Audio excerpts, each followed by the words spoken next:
अल्लाहुम्मा सल्ली अला सय्यिदना मुहम्मदिन व आलिहि व इतरातिहि बिआददी कुल्ली मालूमिल्लाह का अस्तगफिरुल्लाह ला इलाहा इल्ला हुवल हय्युल क़य्यूम व अतूबु इलैहि या हय्यु या क़य्यूम बिरहमतिका अस्तगीस अना अब्दुल मुज़निबुन ज़लीलुन व अंत रब्बी ज़ुल जलाल वल इकराम फ़ाफ़ु अन्नी फ़इन्नका अफ़ुव्वुन करीम। मोहतरम बरादरान इस्लाम, आज का ये दिन हज़रत अबू अनीस मोहम्मद बरकत अली कुद्दीसा सिर्रुल अज़ीज़ के उर्स मुबारक का दिन है। मेरे आका सैयदी और मुर्शदी यकता ज़ुबान थे। ये इसलिए नहीं है कि वो मेरे शेख हैं, इसलिए मैं ये कह रहा हूँ कि आप यकता ज़ुबान थे, बल्कि आपके अमाल, आपका किरदार, आपकी ज़िंदगी अपनी मिसल आप ही थी। आप दायमो ज़िक्र थे, हर वक्त अल्लाह ताला का ज़िक्र फरमाते रहते, किसी भी दाम अल्लाह के ज़िक्र से खाली ना होते। आप ये फरमाया करते, या अल्लाह तेरा ज़िक्र मेरे दिल के चिराग का तेल है, ये चिराग सदा रोशन रहे।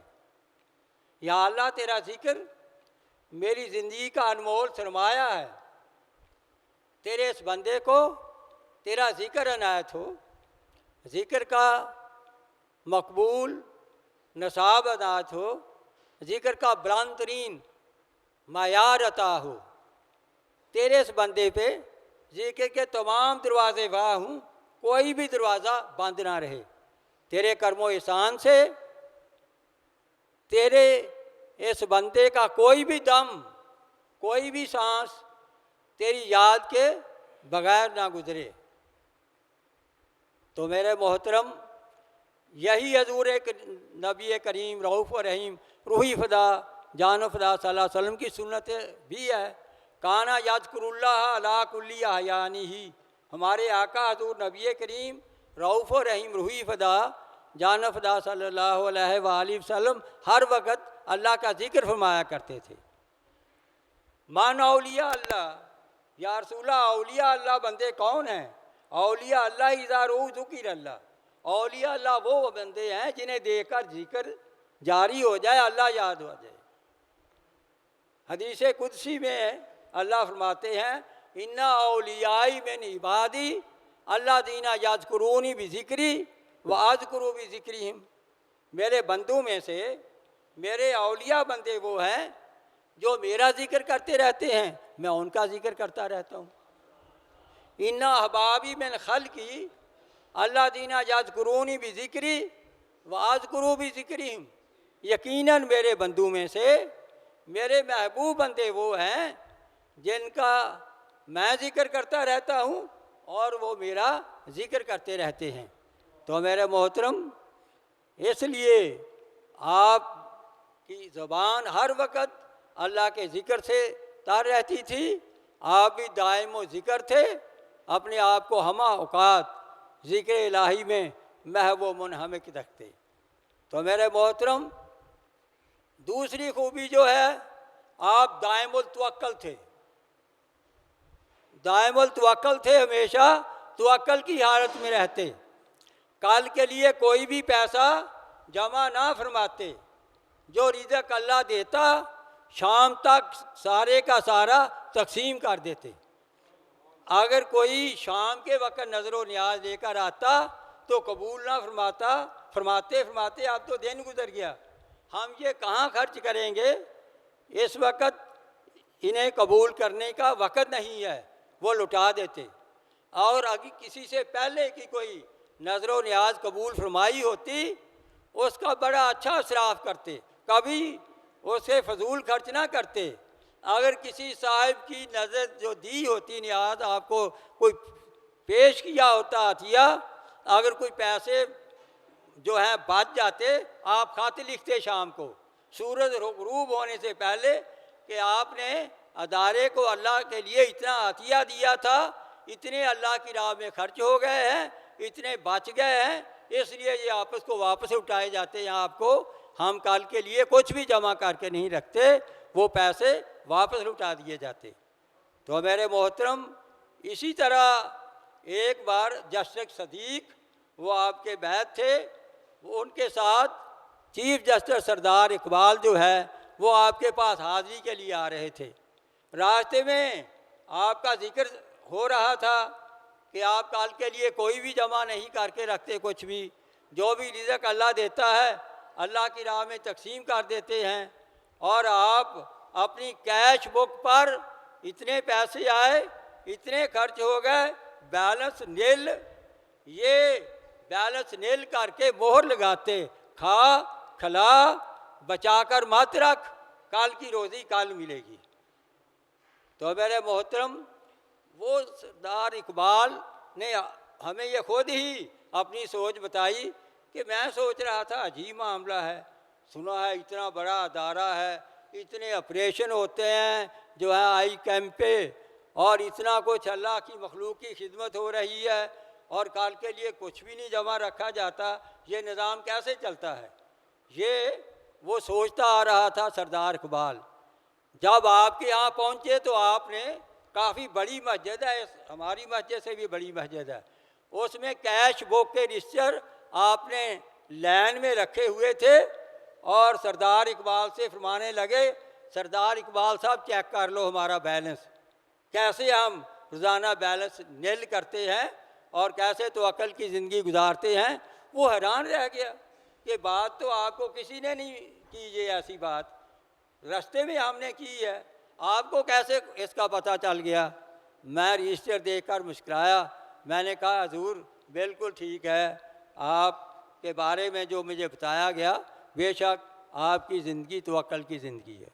बाज़ का अगर कोई नज़र न्याज या अतिया देने के लिए आता, उसके दिल में थोड़ा सा भी कोई गुरूर और सोच होता कि मैं पता नहीं एहसान कर रहा हूँ, ये तो दिलों के राजदान होते हैं, दिल की हर बात को पहचान लेते हैं। उसे फरमाते, ओए मांगता तो हूँ, ओए तेरा मांगता नहीं किसी और का मांगता हूँ, चलो इधर से, ओए मांगता तो हूँ, तेरा मांगता नहीं है किसी और का मांगता हूँ, चलो जहाँ से। ये हाल था। जाकर जो थे यहाँ के सरगोदे के वज़ीर औकाफ थे पीपल्स पार्टी के दौर में, उसने अपने पीए को खाली चेक देकर भेजा कि जनाब अदारे के लिए आप रफाई कायम करते हैं, जो भी आपको रकम चाहिए लिख लें, तो इंशाअल्लाह ताला ये खिदमत हमारी तरफ से कबूल फरमाएं। लेकिन आपने फरमाया नहीं, हम गवर्नमेंट की कोई भी किसी किस्म की कोई मदद जो है वो गवर्नमेंट से कबूल नहीं करते।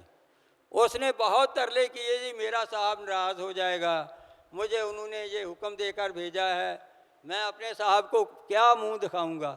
आपने फरमाया तेरा साहब तो कल को बदल सकता है, मेरे साहब जो जनाब रसूल करीम सल्लल्लाहु अलैहि वसल्लम हैं, अगर मैंने किसी से ले लिए तो वो नाराज़ हो गया, उन्हें कौन राज़ी करेगा। तेरे साहब की तो खैर है, मेरे साहब की बात करो। तो इसलिए मेरे मोहतरम कि आप हमेशा तवक्कल की ज़िंदगी बसर करते थे, दायम ज़िक्र थे पहली बात, दूसरी बात है दायम तवक्कल थे, तीसरी बात अहम है दायमुल खिदमत थे, हर वक्त मखलूक की खिदमत में मसरूफ़ रहते। आपने एक नुमाइंदा छोड़ा हुआ था जो सारा दिन अस्पताल में फिरता रहता, अस्पताल में चक्कर लगाता रहता, लोगों की बातें सुनता रहता। जहाँ कहीं ये बात सुनने में आती कि ये मरीज़ है, इंतहाई गरीब है, खर्चा नहीं कर सकता, कोई वसाइल नहीं है, वो फ़ौरन उसको नोट करता, और नोट करने के बाद डॉक्टर साहब को बताता कि ये मरीज़ जो है इस पर जितना भी खर्च होगा हम देंगे, आप इसका अच्छी तरह से इलाज करें। इस तरह वो नुमाइंदा जो है वो हर वक्त अस्पतालों में चक्कर लगाता, जो बीमार जो है इलाज के हैसियत न रखता, उसके इलाज के लिए। एक बार मैंने अपनी आँखों से देखा, आप जहाँ बैठते थे उसके साथ नहर थी, पटड़ी, उस पर ना एक रेड़ी पर एक रज़ाई में लेटा हुआ कोई जा रहा था। आपने उसके फ़ौरन कहा पता करो कौन है। हाँ जी कौन है जी। उसने कहा जी गरीब आदमी हूँ, ये मेरी बीवी है, इसकी जो है डिलीवरी का वक़्त करीब है, इसे तकलीफ़ है, इसलिए मैं किसी डॉक्टर के पास ले जा रहा हूँ। आपके पास इसी वक्त एक बैठा हुआ था आपका मरीज, आपने फरमाया उठो, अभी इसे गाड़ी में डालो और अभी लेकर बेहतरीन किस्म के अस्पताल लेकर जाओ और जो खर्चा होगा हम अदा करेंगे। इस तरह की खिदमत खलक जो है वो आप फरमाया करते थे। और सर्दियों में, जब सर्दियों का मौसम होता, आपके एक गुलाम थे मियाँ मंजूर साहब, बड़े ही ताबेदार गुलाम, मोहब्बत से आरास्ता। उनकी गाड़ी आती शाम को सर्दियों में, उसमें रज़ाइयाँ रख देते और फरमाते जाओ शहर में चक्कर लगाओ, कुलियों में देखो, फुटपाथ पर देखो, जहाँ कोई गरीब बगैर रज़ाई से पड़ा है रज़ाई उसके ऊपर दे आओ, उसे रज़ाई से ढांक आओ। ये खिदमत खलक का जज्बा था। और मेरे मोहतरम शकरगढ़ और नारोवाल के इलाके में काफ़ी लोग जो हैं वो गरीब किस्म के लोग वहाँ के काफ़ी रिहायश पजीर हैं। 1 लाख रुपया आप शकरगढ़ की जमात को देते और हर महीने, उस वक़्त आज से 25-30 साल पहले लाख रुपया बहुत वैल्यू रखता था। और फरमाते जाओ देहातों में जाओ, पूछो कोई बीमार है जिसका कोई वारिस नहीं, उसे आटा, चीनी और हर किस्म की जो है ज़रूरत की शय खरीद कर उसे देकर आओ। इस तरह वो देहातों में जाते और जिसका कोई सहारा ना होता उसकी ज़रूरियात की सारी चीज़ें खरीद कर उसके हवाले करके आ जाते। कोई बड़ा आदमी जाता, जी मैं यहाँ दावत करना चाहता हूँ, लंगर पकाना चाहता हूँ, आप फरमाते जाओ जाओ कैदियों की दावत करो, कैदियों को खाना खिलाओ, गोया हमने खा लिया। और जब गर्मियों का मौसम होता आपकी एक पूरी टीम जाती, वहाँ मशरूब देकर नहीं आती थी, बल्कि मशरूब जो है वो खुद तैयार करती जमात, और एक एक कैदी को वो ठंडा पानी, रूह अफ़ज़ा, इस किस्म का जो भी मशरूब वो तैयार करते, वो एक एक कैदी को बाकायदगी से रोज़ाना पिलाते। ये उन बंदों की ड्यूटी थी जिनको घर वाले भी रखना नहीं चाहते, घर वाले भी रखना नहीं चाहते।